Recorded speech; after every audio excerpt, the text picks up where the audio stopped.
새해 복 많이 받으십시오. 초롱부동산 TV 소장 방희선입니다. 오늘은요, 며칠 전에 저기 경기도인지 서울인지 모 재개발 구역에 계시는 서울말씨를 쓰시는 예쁜 목소리의 사모님이 전화가 왔어요. 소장님, 아직 그 변경 신청하기 전에 재개발 구역인데요. 재건축이 아니고 재개발이었어요. 피를 다른 물건보다 조금 더 주고 높게 주고 1+1을 신청할 수 있는 물건이라 해서 샀대요. 중개를 하신 그 부동산 소장님은 이거는 무조건 1+1이 됩니다. 좋은 물건이니까 사세요. 이제 이렇게 권유를 해서 사셨고, 근데 조합에 막상 사고 난 뒤에 나중에 저희가 이런 요 번지에 이런 물건을 샀는데요. 1+1 두 개를 꼭 받을 수 있는 거 맞죠? 하고 이제 확인 질문을 조합에 드렸던 거예요. 그랬더니 조합에서는 우리 재개발 조합은 1+1은 그걸 안 하려고, 분양을 안 하려고 생각을 하고 있습니다.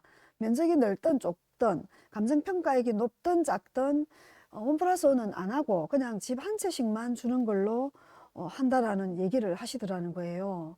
그래서 막 유튜브에 이제 1+1 관련된 그런 영상들을 찾다 보니까 저 부산에 서울에서 보면 시골 구석에 있는 전구석에 부동산 소장인 초롱부동산 소장이 뭐 재개발에 관련돼서 이것저것 얘기해 오는 게 있더라는 거예요. 그래서 전화를 주신 거예요. 소장님, 이건 제가 산 부동산은 된다 하고 조합은 그렇게 줄 계획이 없다 하는데 이거를 1+1이 자격이 되는 물건인데 혹시 그렇게 안 줄 수도 있습니까? 라는 질문을 주셨어요. 그래서 제가 대답이 당연히 그럴 수도 있습니다.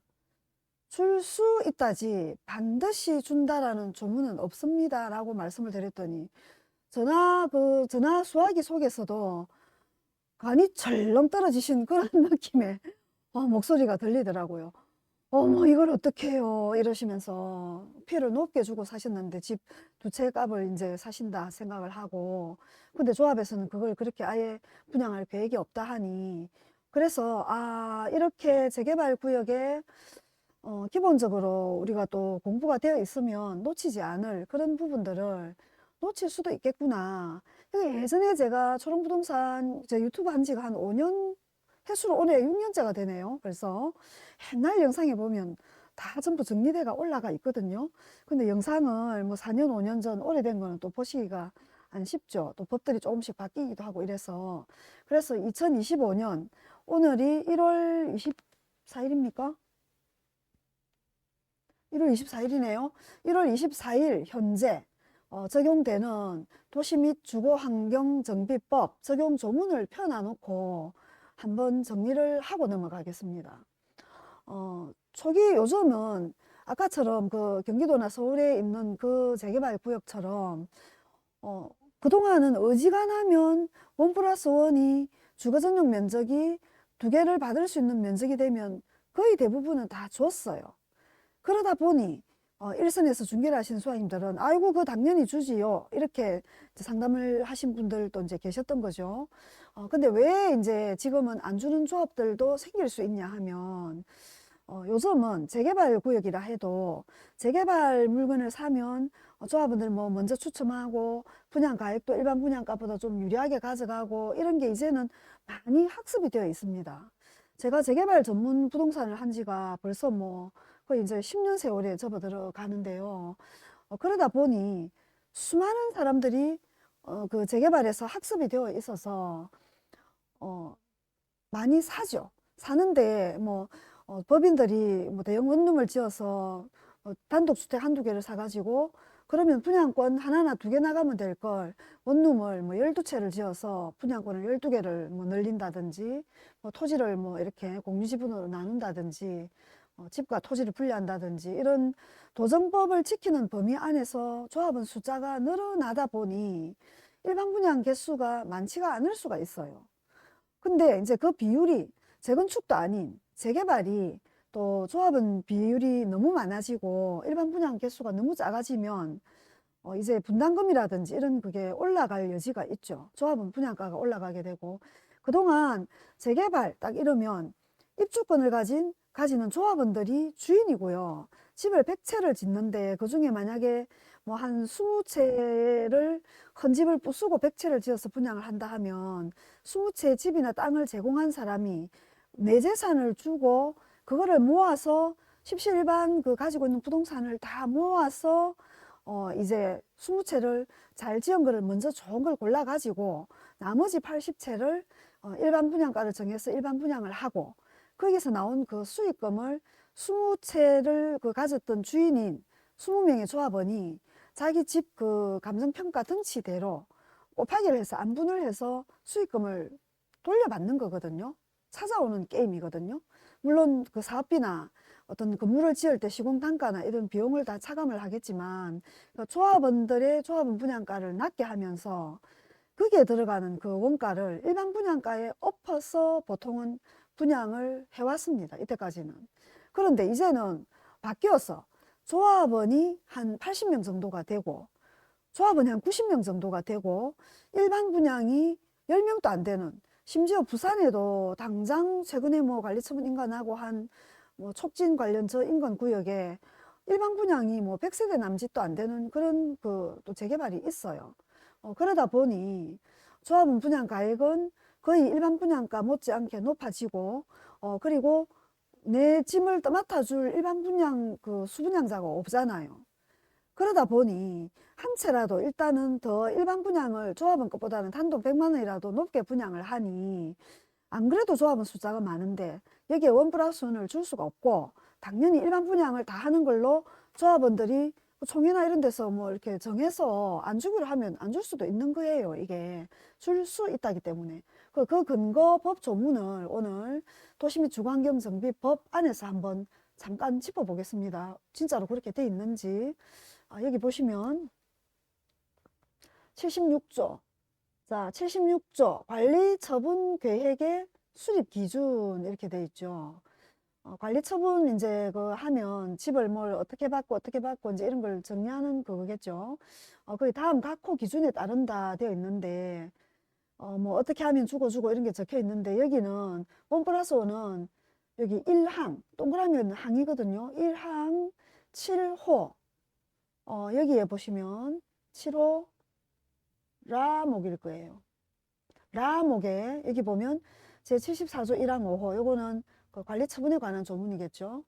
관리처분 인가에 관련된 이런 조문들 뭐 어떻게 하고 한다는 게 적혀 있는데 여기에 따른 가격의 가격의 범위라는 거는 감정평가액 내 헌집 가격의 종전자산, 종전부동산의 헌집 가격의 총액이 그 가액이 분양권을 2개를 받을 수 있는 가액보다 더 클 경우에는 이제 2개를 원래 받을 수 있고 또는 그러니까 감정평가의 합의 분양가보다 크든지 또는 종전주택의 주거 전용 면적의 범위에서 2주택을 공급할 수 있고 이렇게 돼 있죠. 이 말이 무슨 소린가 하니 예를 들어 집이 이렇게 있습니다. 있는데 1층, 2층, 3층짜리 주택이라고 합시다. 1층은 예를 들어서 뭐 상가를 조그맣게 월세를 받는 근린 시설이에요. 그리고 2층, 3층이 주택으로 쓰고 있는 거죠.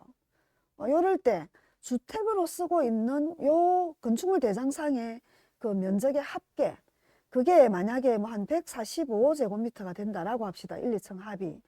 그러면 제일 작은 게 주로 60제곱미터 이하만 이제 그게 되니까 5구를 빼면 여기서 보통 5구나 60이죠. 60을 빼면 얼마가 남습니까? 85 정도가 남죠.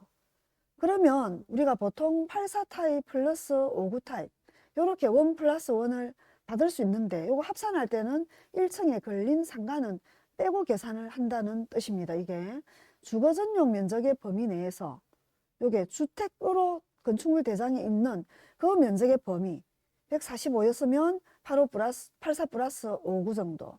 만약에 이게 계산을 아무리 해봐도 뭐 한 131제곱미터 밖에 안 된다 이러면 그냥 5구 플러스 5구 밖에 안 되겠죠. 이런 식으로 이제 계산을 하는 거예요. 이렇게 받을 수 있는데 있는데, 여기, 근데 여기에 뭐라고 돼가 있나요? 중요한 게. 여기 보시면, 종전주택의 주거전용 면적의 범위에서 이 주택을 뭐라고 돼 있지?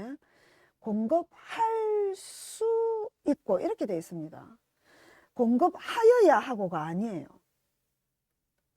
공급하여야 한다 하고,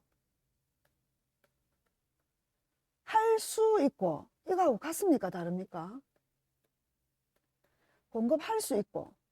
이거는 조합원들이 총회나 이런 데서 의결을 해서 안 주기로 하겠다 하면 안 줄 수도 있다가 공급할 수 있고 이고요. 공급하여야 한다는 이거는 조문으로 무조건 두 개를 줄 수 있는 걸로 못을 박는 거예요. 근데 법 조문에는 공급할 수 있고입니다. 그러다 보니 아까 사례를 들었던 것처럼 집을 100채를 짓는데 90개가 조합원이 가져갈 개수고 10개밖에 일반 분양이 없다. 이런 경우 같으면 못 주는 거죠. 예를 들어 그 90채를 가진 조합원들은 그 안에서 큰 집들이 많을 수가 있잖아요. 그 중에 한 30채가 진짜로 주거용 면적이 뭐 200제곱도 넘고 뭐 150제곱도 넘고 이렇다. 그러면 아까 조합원들 90명에다가 더하기 전부 다 원 플러스 원 해당되는 게 한 20채가 더 있다. 이러면 이거 다 합하면 110채가 되지 않습니까? 근데 100채를 짓기로 했다고 해. 100채? 그럼 10채는 오버가 되죠. 극단적인 예를 들면 이럴 수도 있다는 거예요. 요즘은 아까처럼 어지간하면 재개발을 하면 또 다 동의를 하고 같이 참여를 하고 조합원이 되려고 하는 케이스가 많죠. 재개발을 해서 집값이 돈이 되는 거를 그동안은 우리가 이미 학습이 되어 있기 때문에 그런 거거든요. 입지가 좀 괜찮고 한 데는. 그래서 할 수 있고 이것 때문에 이주택을 결론적으로 반대로 말하면 못 받을 수도 있다가 정리가 되죠. 이렇습니다. 그런 전화를 받고 이렇게 무조건 된다라고 했다가 또 이렇게 또 피해를 보시는 분이 계시는구나. 한 번쯤은 또 정리를 해야 되겠다. 그 생각을 했었는데 오늘 갑자기 지금 생각이 나서 유튜브 정리를 한번 해드립니다. 설 연휴에는 저희 초롱부동산은 일요일부터 빨간 날은 다 쉽니다. 월요일도 임시공휴일이죠. 그날도 쉬고 31일 날 금요일 날은 출근을 합니다. 내일 토요일은 근무를 합니다. 설 즐겁게 잘 보내시고요. 그리고 더 또 발전된 모습으로 설 지나고 또 찾아뵙겠습니다. 감사합니다. 초롱부동산 TV소장 방희선이었습니다.